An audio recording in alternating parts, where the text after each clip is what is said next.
Hey, Slick Talkers, thank you so much for tuning into this podcast. And I know that if you love this show, you'll also love my morning show called Good Morning Hospitality with my co hosts Michael Golden and Brandy Canali, as we spend 30 minutes every Monday morning to dive into the industry's top latest news and trending topics. So go check it out on wherever you find your podcasts at Good Morning Hospitality. And you can live stream with us on Monday mornings on LinkedIn, Twitter, Facebook, and of course, YouTube. Now, I hope you enjoy this episode. Things are going great. You could be 80, 90% direct bookings, but things are about to change in 2024.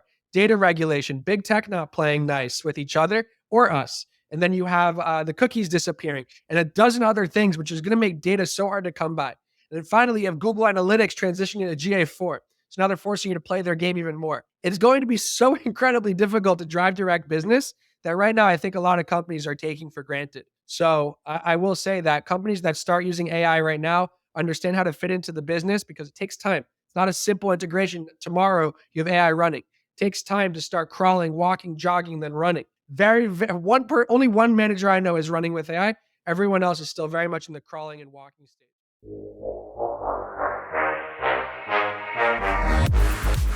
You're listening to Slick Talk, the hospitality podcast, a podcast for those who are in and around the hospitality industry who love, live, and breathe what they do. You can join us for candid and unscripted conversations with hospitality experts and founders as we go deeper into their personal stories while they're sharing their triumphs and trials that got them to where they are today. I'm your host, Will Slickers, and you're listening to an episode of Slick Talk, the hospitality podcast. Now, let's begin.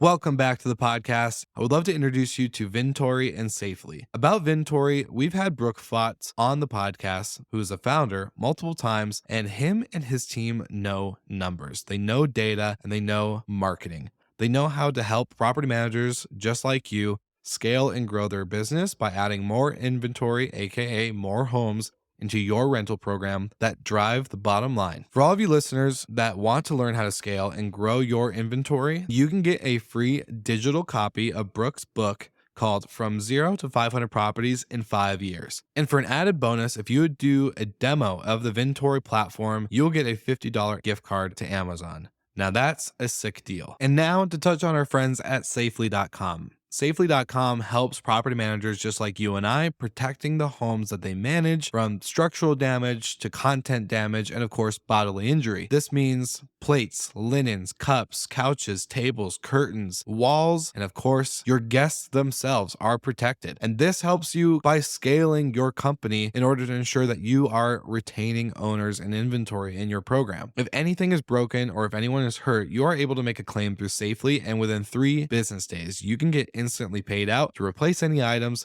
and settle any claims that happen on site without having to deduct from your owner's payouts. That's why I call these guys the dynamic sponsor duo. And thank you so much for tuning into the podcast. Check out their offers in the show notes, and back to the episode. All right, Slick Talkers, welcome back to another episode of Slick Talk, the hospitality podcast. And we are brought back with another guest who has been on the show once before. His name is Evan Dalgo, and man, does he have a lot to cover with us today. So Evan, my friend, one, I'm honored to get to jump into this whole conversation and series that we're going to do together. And two, it's good to see you again, just in general. You're a great guy. I love seeing you on stage when you speak at conferences and obviously on other podcasts. So I'm just really looking forward to the chat today. Thanks, Will. I am always grateful to sit down and talk with you. So I'm excited to just go deep into AI in whichever direction you want to take this. Awesome. So Evan and I have kind of put together a working doc for us to really focus on education and knowledge-based conversation, basically. So this first episode out of this whole series is going to be about laying the ground, the foundation, the work behind AI. What is it? How do you differentiate pieces of AI? Is AI the word and term being overused and bundled with other things? So we're going to jump into all this. So Evan, to kick this episode off, I really want to ask you, for laying the groundwork, what is AI, and is the word being overused in general based off of its original definition? Yes. So I am a machine learning consultant, which is a subcategory of AI. And I'll tell you that about 5, 6 years ago, an AI boom happened. Everyone was talking about it. The buzz was everywhere. And then it was sort of just fizzled out. It was like the boy who cried wolf. So AI became very unpopular because everyone overused the term, even though it's not true. If it's automated, AI. If it does something for you, AI. So, yeah, I would say 99% of the time a company says they're using AI, they're not. I think that's going to change with the access to like ChatGPT and other things. But 9 out of 10 times, they're not actually using real AI. So it's definitely overused.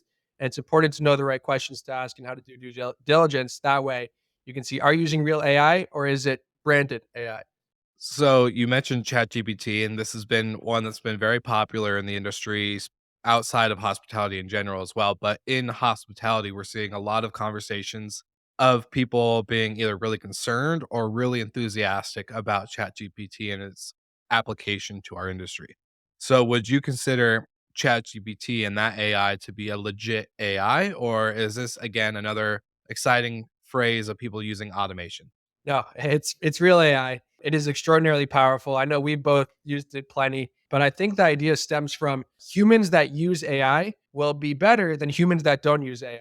And the idea is, how do you have a team of two doing the work of a team of 20? And that's what AI really empowers you to do. It takes massive amounts of data, in this case on your guests, and you can start understanding their preferences, affinities, and purchasing power. And then you can start automating outputs, whether it's personalization, whether it's email marketing that's specific to that guest, or it's chatbots, whatever it is. So, yes, ChatGPT is real AI. I will say the biggest difference, though, is the conversational component, because we've had companies like Jasper and Wolfram Alpha, and there's probably a dozen other companies that have been doing something similar, but those were mostly just giving you an answer. ChatGPT is almost like someone's on the other side typing it up. So I think that component has really intrigued everyone because it's almost like there's another human. So yeah, absolutely real AI, and I do think that's going to the humans that use it for whatever they're doing, if they're a copywriter, if they're an accountant, whatever, if they have tons of labor, manual labor, and ChatGPT can do it in a blink of an eye, you better use it. You'll do so much more business. 100%. And we've actually been playing with it on our end from the podcast side. And it's been great because we're already a small team of three. And, team of three working with 33 podcasts already. So this already enhances a lot of our stuff from show notes to all sorts of other copy.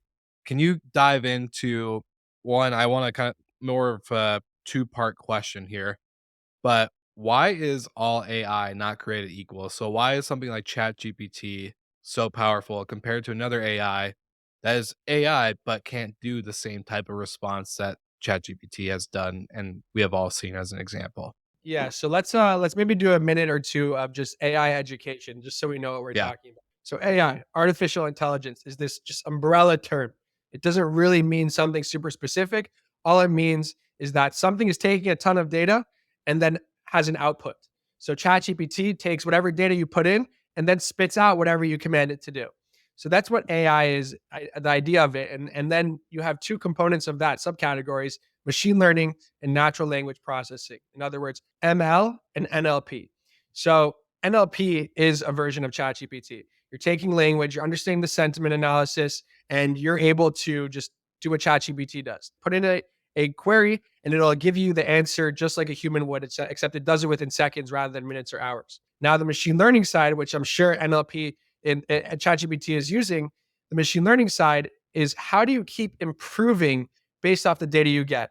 So, for example, when we go on Amazon and we start clicking around, we use Amazon all the time. Amazon knows our purchasing power, they know our preferences, they know our affinities. So, Amazon's going to start showing us products that we like, and we'll actually click a product that we don't necessarily want, but we know it's going to take us to the whole other category with other products we want. The next thing you know, our cart has 10 things. So, Amazon, every time you click, it's learning, okay, they like this. Every time you don't click, it's saying, stop serving them that stuff because they don't like it.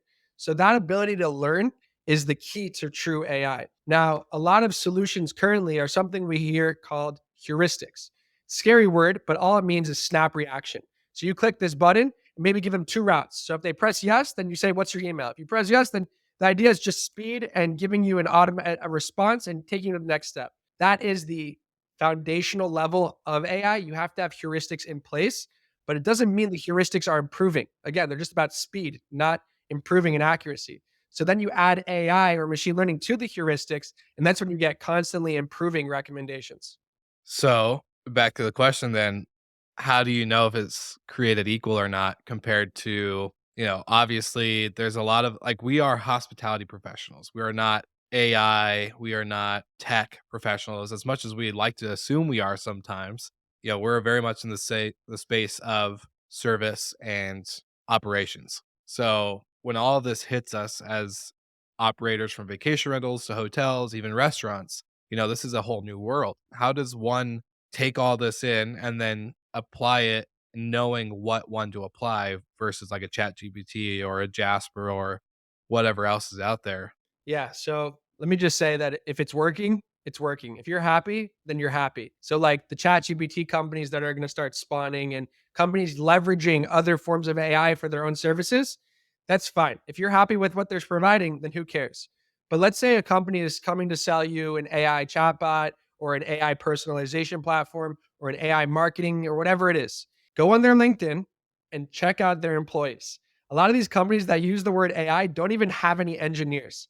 So that's the first red flag if they don't have any engineers. But even if they have one or two engineers, it's still not AI. For example, our company, we have almost 50 employees, which over like, I think 75% of them are engineers. And then half of them are machine learning engineers and the mathematical modelers. These are incredibly sophisticated problems. So if there's a company of 5 employees selling you AI, it's just likely not. These things require teams, they require time, they require processes. And we're so early on that unless the company's been doing this for years and they're super high tech, then it's likely not AI. But bottom line, go to their LinkedIn, look at their employees, and that should give you some good insight as to who's building their product. Well, let's unpack the AI and automation piece.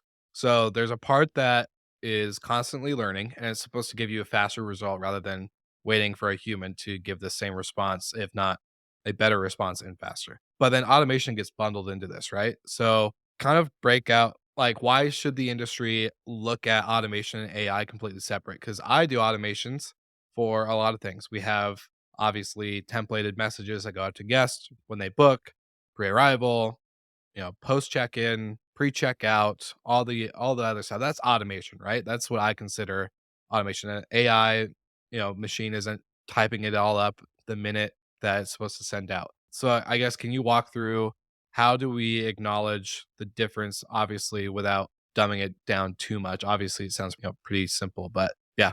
Yeah, let's use the example you just gave. So let's say for a chatbot or an inquiry, you have 10 possible responses and you give a response depending on the question. What AI would do is figure out what is the best response for that question. That way you can remove the human from the loop. So right now you're still going to be very much involved. Certain aspects of a chatbot or just whatever it is require that human in the loop. But down the line, the idea is that anything you have automated, add more options to that, and the AI will choose what's the best option to deliver to that guest. And a good example of this is marketing.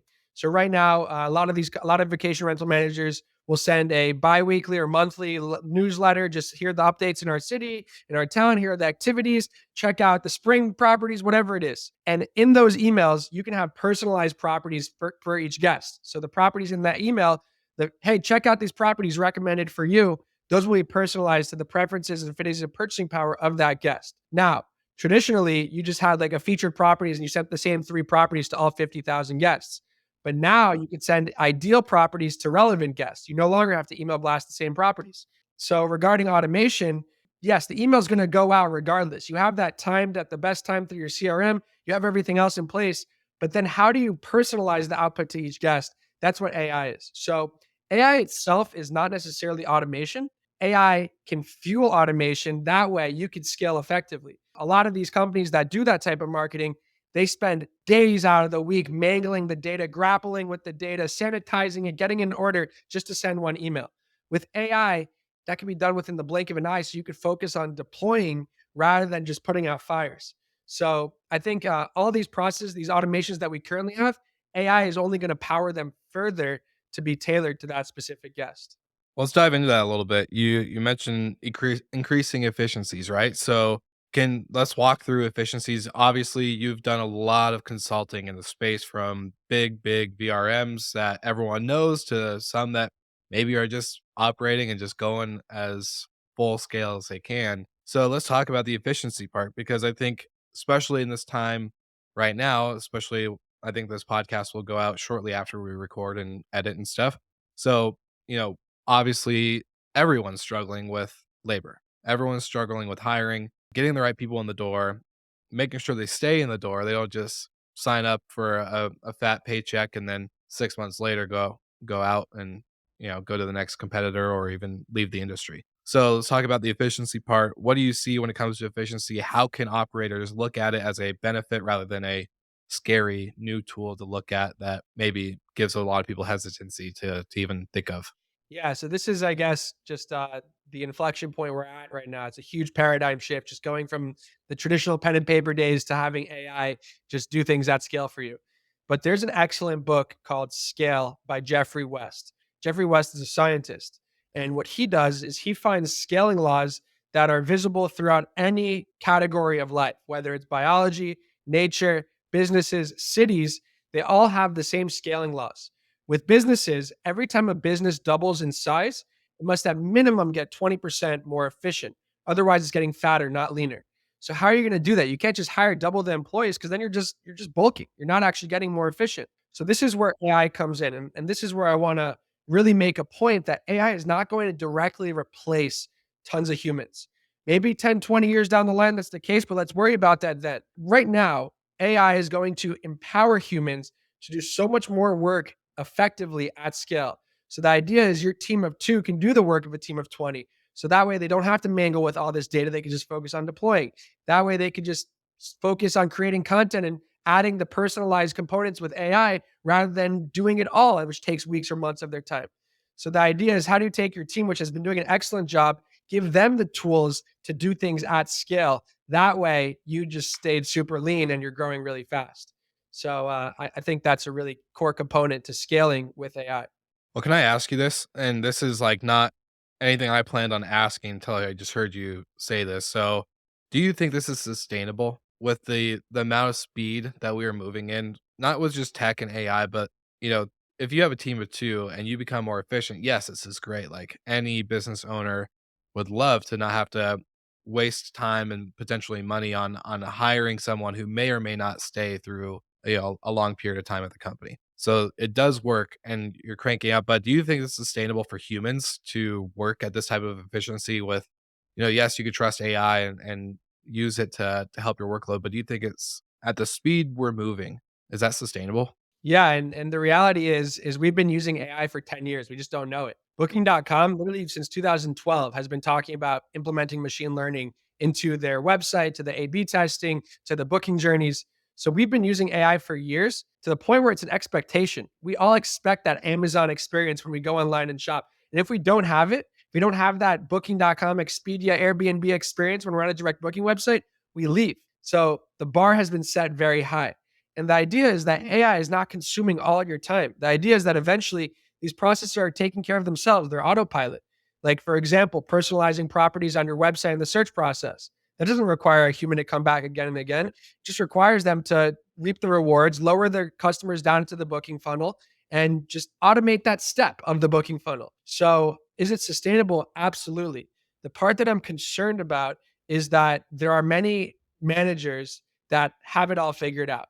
They've been doing it for 50 years and they know every aspect of their business. They don't need to change a thing. Now, I think those vacation rental managers are going to get squeezed out of their markets potentially, because right now things are going great. You could be 80, 90% direct bookings, but things are about to change in 2024. Data regulation, big tech not playing nice with each other or us. And then you have the cookies disappearing and a dozen other things, which is going to make data so hard to come by. And then finally, you have Google Analytics transitioning to GA4. So now they're forcing you to play their game even more. It's going to be so incredibly difficult to drive direct business that right now I think a lot of companies are taking for granted. So I will say that companies that start using AI right now understand how to fit into the business, because it takes time. It's not a simple integration. Tomorrow you have AI running. It takes time to start crawling, walking, jogging, then running. Only one manager I know is running with AI. Everyone else is still very much in the crawling and walking stage. Everything we spoke about today is very much crawling and walking. So I will say that the ones who are using AI now and start to jog, they're going to be the consolidators. The ones that don't use it as much and are playing catch up 2 years down the line, they're going to be the consolidated.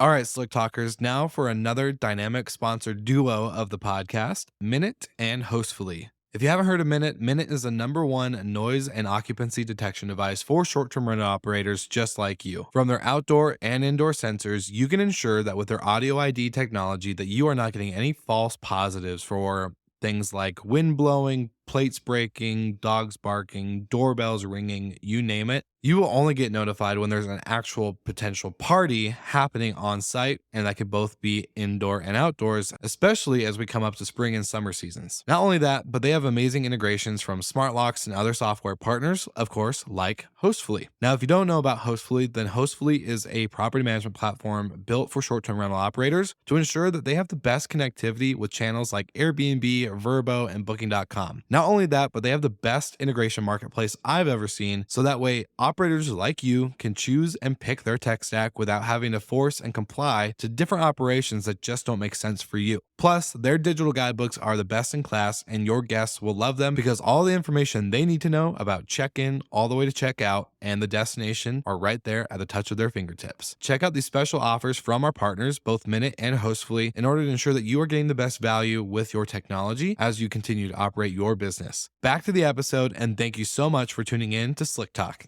Walk us through these changes coming in 2024. You're talking about GA4 and all this other stuff, cookies disappearing. What does that mean in like hospitality business owner terms that like I didn't realize like the GA4 thing until you and I talked planning this episode. I was like, what the heck? And went onto my Google Analytics account and saw all these changes happening that were like literally notifications just popping up right when I logged in. So what does this look like? What should people be prepared for? So Google Analytics is a core component to your vacation rental direct booking business.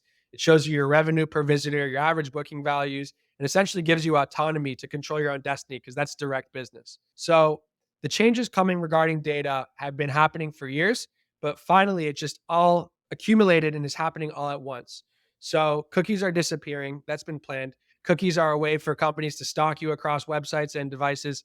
So that's all disappearing, which people are happy about because I'm no longer being followed around by companies and I have my space back. So cookies are disappearing. That is going to be very rough for companies because now you don't know where your customers looked at on other sites. Now you don't know what they do. So you have to find other ways to understand their behavior. Now we have the data regulation point. So in Europe, they have what we call the GDPR. America is adopting almost identical legislation every other month. Every other month for the last several years, they've been just slowly, gradually implementing GDPR type regulation. So that's happening. The third one is that big tech is no longer playing nice. For a long time, Apple and all these companies would share the data with other companies using their platform. But about a year ago, Apple shut that off. They shut the hose of free data off. And you look at Facebook stock, look at all these companies' stocks, it hurt them because they can no longer personalize their social media feeds, their customer journeys. So big tech is not playing nice with each other, and they're especially not playing nice with us. And I guess a good point for that is that GA3 is turning into GA4, and that's just lowering us deeper into Google's system, forcing us to play their game. Not necessarily a bad thing, but you can't customize things. You have to really use Google's ecosystem if you want to thrive. And that's the idea. So between all of those things, driving direct business is going to get substantially more competitive and it's going to get harder. So customers that aren't driving direct bookings today, it's going to be rough. And you're going to have to spend a lot of money on pay per click because those are already super expensive. And you're going to have to figure out what your best acquisition channel is. But starting in 2024, the world is going to be an entirely different place. So the companies that aren't implementing a book direct site or haven't been collecting customer emails, they're the ones that are really going to suffer because they're not going to have the amount of data that we've had in the past like everyone else has. Now they're going to be working with basically breadcrumbs. Is that what you're saying? On top of that, correct. On top of that, they're also not going to have enough data to use AI. So this is the part where we can talk about guest intent data, which is when a guest comes to your website, you don't know anything about them, but then they start clicking on certain properties. Then they're looking at certain amenities, looking at certain photos. That's where AI comes in to learn. Because right now we're getting an anonymous guest, and because of all the data regulation, we're not going to have any data on these anonymous customers. So by having an engaging direct booking site, understanding your Google Analytics, you can then take all that data, pipe it into a machine learning engine, and do a variety of things. So I think that's a major part of just accumulating enough data for AI to work. And if you're not driving direct bookings, you're not cultivating enough data. So it's like a double-edged sword in many ways. How many data points does it take to feed an AI appropriately to actually do what it's supposed to do?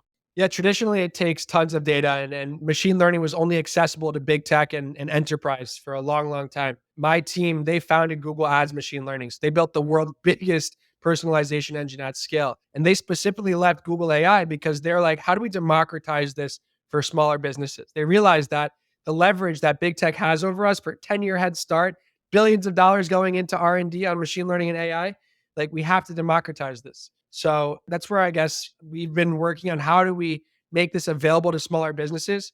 Right now, we see that threshold at about 100 properties and 10 to 20% direct. That's about enough. So call that 100 properties, 10 to 20% direct, and 5 to 10,000 monthly web visitors on their website.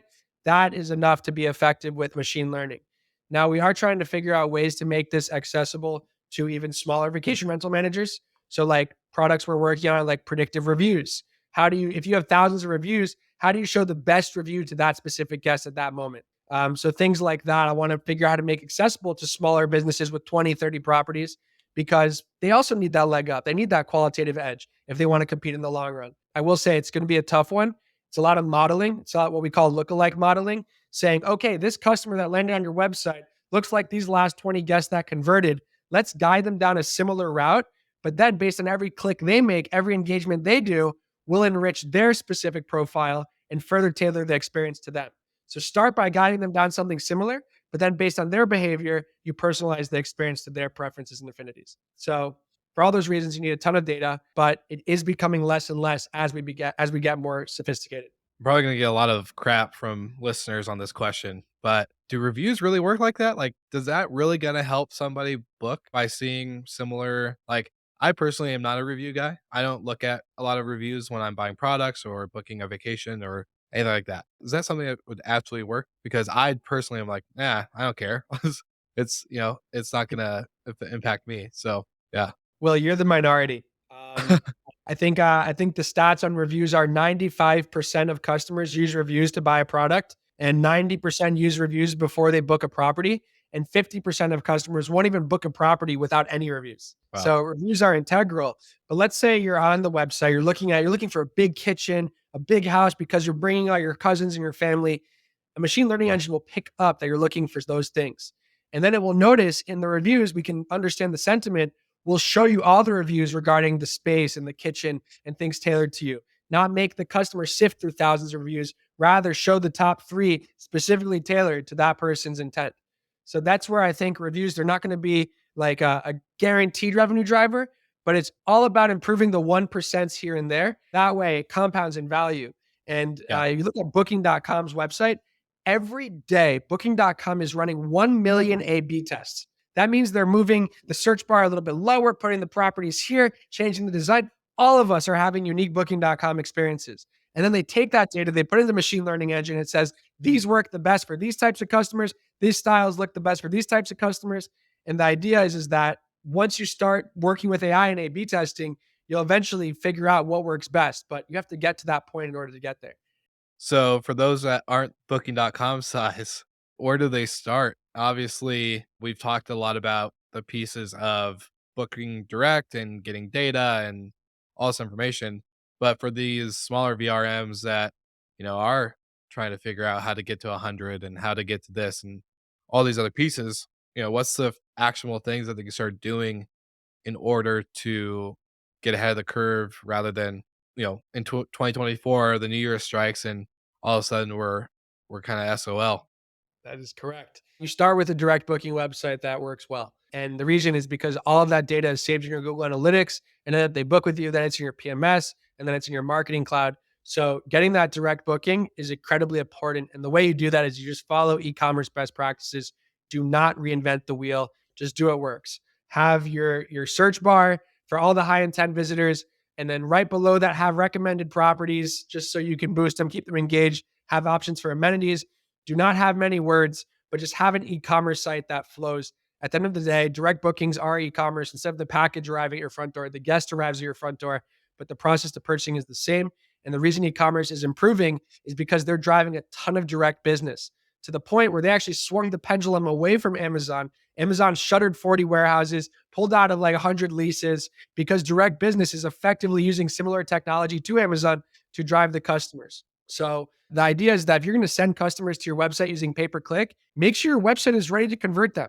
There's so many websites that are just absolute garbage, and these people spend $5,000, $10,000 a month sending customers to their website just to fail. So at the end of the day, have a website that is simple, it works, it gets the job done, it feels secure, it looks secure. Make it feel like you're having an OTA experience because that's the expectation. By doing that, you're going to cultivate so much data, you're going to grow your direct booking business, and then when the time comes, you'll be able to integrate AI pretty seamlessly. I love that. And we'll dive into more at the end of the episode, but I also want to go into the VRM vendor real quick. How is AI, especially something like ChatGPT, going to impact the vendors, the people that are providing marketing, providing email, book direct website, booking engines, property management softwares, revenue management tools, turnover tools? We can go into pretty much every category. How is this going to impact them? Yeah, so I think a big part of our business is copywriting and blogging. So I think the bloggers are going to actually get more efficient. The ones that use it, they can still like have, I guess, the meat of it. Say, ChatGPT, do this for me, and then they fill it in with their own words. I think that's going to happen a lot, and what that's going to do is improve SEO. But at the same time, everyone's doing it, so the entire community is going to level up together. I think a bunch are going to get left behind. I think a few will be ahead, but this is going to level up everyone together. So I think for regarding copywriters, SEO, things regarding just content building and words, that's going to be huge. I think a lot of it also is helpful for reporting processes. So ChatGPT is great at building tables, great at building spreadsheets. Just tell it what to do, and it'll set you up. It'll save you dozens of hours of just setting up the infrastructure for some of these reporting methods. So I think it's gonna the companies that use it, it's gonna save dozens of hours per person a week. That way they could spend it elsewhere to grow the business. I do think it's going to hurt a lot of customers, a lot of vendors that just have a product that's like conflicting. They have a product that's just a competitor where they're saying, "Hey, we can do all these things for you." And they're like, "Yeah, but not ChatGPT does it for free or $20 a month." So I think that will be a little bit, but I think more so it's gonna help than hurt. Awesome. I love it. For the VRM side, for actionable takeaways, just to kind of wrap up this episode, going into due diligence. So you mentioned like check out the company's LinkedIn, right? If you see 5 employees and none of them are engineers, it's kind of a red flag where like, hey, maybe avoid that. But what other type of due diligence can, like, again, I mentioned we're hospitality providers. We're not tech companies. We're not AI experts. We're not, getting to go speak at all these conferences and talk about data the way that you get to. And it's great that you are out there, but for the average Joe, how do they do this proper due diligence to make sure they're not getting screwed over or buying a product that's not really going to work? Yeah, so there's two types of due diligence. There's due diligence for your core systems as to what data are you collecting and is it rich enough? So like for your PMS, your CRM, all these things, just go speak to your rep and see what data are you collecting and is it guest intent data? And if you're not collecting enough, then figure out a way to fill in the void, whether it's a Wi-Fi cultivation tool, who knows? Just figure out how to collect as much data as possible. Now, regarding further due diligence, some questions I would ask are these heuristics or is there actual machine learning involved? And that's saying, is it a snap reaction or is it gradually improving over time? And if they stumble on that, then they're lying to you. That's another one. Two, you could ask them about their pedigree. Be like, where did your team learn this AI? How did you guys get these skill sets? And if they don't have a good answer, they're lying. It's really just it's about probing their experience because at the end of the day, you're not going to validate if if their mathematical models are correct or not. You're not going to validate their code to say is it AI. What you can ask them is like these, I guess, surface level questions to see if they're BSing you or they actually have the knowledge to do these things. So I think it's really about it using your human to human skills to see are they telling the truth. It's funny because Yeah. human to human to find out if the AI is real. I love it. That's why I was laughing. I was like, "Oh, nice. I like this." You also mentioned like web flows, recommendations, and how it's kind of like the best e-commerce practices, right? So for people that are looking into book direct engines and kind of the software behind it, is there kind of any like one or two things that you recommend that they look for when they're shopping for this type of product or tool to start implementing today? Yeah. Okay. Three things to implement today. First, invest in your mobile website. It is ridiculous how 90% of the industry, 95% of the industry does not have an effective mobile website. 55% of Airbnb bookings are done via mobile devices. Other OTAs are in the 20 to 40% range. Why are we not investing? Like, the computer is no longer just at our desk, it's in our pocket. 50% of guests or travelers use their phone to do research. You want to make sure that you have that step of the funnel ready to lower them down deeper. Maybe they'll find you on the phone first. And if you don't make a good impression, they're not going to go find you on a computer. So have a mobile website. 2, have customer reviews on your website as well. I know you're not a review guy, but majority of people are. It's like the easiest way to do research and feel secure. Have that on your website. And 3, have payment security on your website. Have those logos that say there's insurance, you're protected. If you're scammed, we'll refund you. And make sure that you're using common payment methods like Stripe, Google Pay, whatever it is. Don't have these chunky fill in the boxes, these forms that is from 1990 to 2000. We are 25 years later now. We need to have modern, yes, do anything you can to make it feel like an OTA because they've mastered it. So let's just copy and paste. And by doing that, getting those direct bookings, you can now spend money on pay-per-click, send more customers to your website, passively cultivate all that data. And then once you hit that threshold of 75 to 100 properties, machine learning might come into play. 100%. And Stripe's like so easy to use. I know a lot of people get intimidated by payment processing and all this other stuff. So easy. It's really like a easy, simple plug and play. So that's my number one thing we use is just like, all right, Stripe's easy. Let's go in and it gives us everything we need. So Evan, one other component, Will. Yeah. And I think this is a good tidbit to transition into our upcoming calls with my colleague Braden Flaherty, who's the former Blue Tent CPO, and he's extremely sophisticated when it comes to this, is revenue attribution. It's extraordinarily difficult to attribute revenue to an anonymous web visitor that you don't really know where they came from to a booking. And that's where machine learning comes into play as well, but primarily Google Analytics. So if you can master Google Analytics, you'll be able to identify every phase of the funnel where that guest came over the course of 6 to 8 times in the course of 6 to 8 weeks while they're going through their booking process. So using Google Analytics effectively will allow you to see this user keeps coming back at these times. They change devices. They're getting stuck here. With those frontline insights, you can now make executive decisions. You're going to know if there are obstacles in your funnel. You're going to know, okay, let's double down on pay-per-click. So the idea of just becoming a Google Analytics Pro will allow you to see every phase of the booking funnel, and then you can just make executive decisions for your business. So revenue attribution is something that's a bit more complicated, and we should definitely dive into on the upcoming episodes. Yep, I already took note, making sure that we're going to cover that. So I truly appreciate this. This actually helps me a lot too. It really breaks down things, whether you're thinking about it or you know it's in the back of your head or you keep seeing stuff online, but it's so high level that you're like, I don't even know where to start. So this has been really awesome to just kind of break it down piece by piece with you. And then we'll, of course, like you just said, we'll jump in with Braden and we'll get a little bit more high level, deeper dives into all this other stuff. But really looking forward to it. And thanks again, Evan, for being on the show. We'll see you guys all again next week.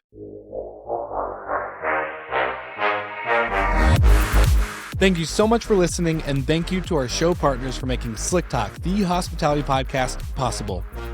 We hope you enjoyed the show, and we would love to connect with you outside of the podcast. So you can follow us on all of our social media channels for daily hospitality content, or find us on slicktalkthepodcast.com. And don't forget to rate, review, and subscribe so you never miss an episode.